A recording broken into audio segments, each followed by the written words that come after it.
বাথরুমের মধ্যে ছড়িয়ে ছিটিয়ে আছে হাজার হাজার প্যাকেট সরকারি ওষুধ। দেখছে কে? স্বাস্থ্যমন্ত্রী। স্বাস্থ্যমন্ত্রী যখন অডিট করতে গেছে, তিনি যা দেখে যে বাথরুমের মধ্যে হাজার হাজার প্যাকেট সরকারি ওষুধ ছড়িয়ে ছিটিয়ে বিভিন্ন জায়গায় পড়ে আছে। এই সরকারি ওষুধ অনেক মানুষ অসুস্থ হয়ে যখন হাসপাতাল, মেডিকেলে অথবা ক্লিনিকে যায়, যাওয়ার পরে যদিও একটু ডক্টরের সেবা পায়, কিন্তু সরকার যে তাদের জন্য কিছু ওষুধ বরাদ্দ করেছে সেই ওষুধগুলো এখনও পায় না। কেন পায় না?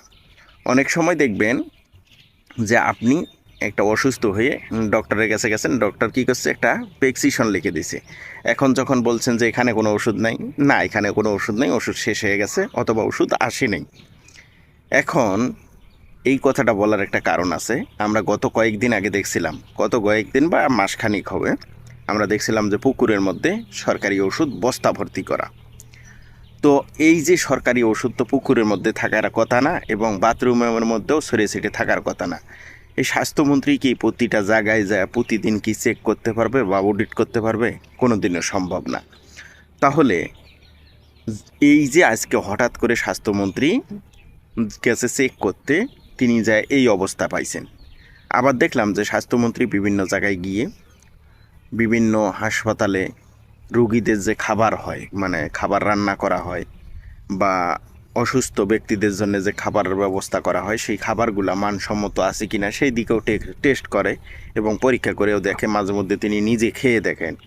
এটা একটা খুব সুন্দর একটা উদ্যোগ। কিন্তু আমার কথা হলো, উনি তো প্রত্যেক দিন যায় প্রত্যেকটা হাসপাতাল বা প্রত্যেকটা মেডিকেল বা প্রত্যেকটা ক্লিনিকে গিয়ে চেক করতে পারবে না। তাহলে সেইগুলোর মধ্যে কি হয়? সেইগুলোর মধ্যে তাহলে কি হয় একবার চিন্তা করে দেখেন।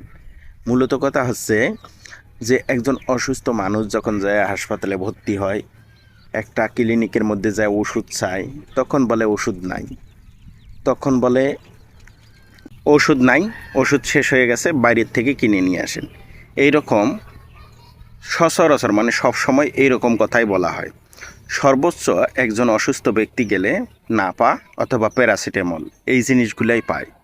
তাছাড়া ভালো ভালো যে ওষুধগুলো আসে এইগুলো পায় না। তাহলে কি ওই একজন স্বাস্থ্যমন্ত্রী যায় প্রতিনিয়ত চেক করতে পারবে যে কে কাকে ওষুধ দেওয়া হলো, কে ওষুধ পাইলো, কোন ওষুধ কোথায় গেল? এগুলো কি চেক করা সম্ভব? মোটেও সম্ভব না। এখন তাহলে কি করা যায়? আমার মনে হয় এখানে সাধারণ জনগণ কিছু করতে পারবে না। এখন ওই স্বাস্থ্যমন্ত্রীর পক্ষ থেকে কঠোর একটা ব্যবস্থা নেওয়া উচিত, যে ব্যবস্থা নিলে ওই একবার যদি কেউ ধরা পড়ে, তাহলে সে জিন্দিগিতে বেঁচে থাকতে এরকম কাজ করবে না, বা তার দেখা দেখি আরও হাজার মানুষ ভালো হয়ে যাবে, এমন কিছু করতে হবে ওপেন পাবলিকের সামনে। তাছাড়া আমার মনে হয় না যে এই সমস্যার সমাধান হবে।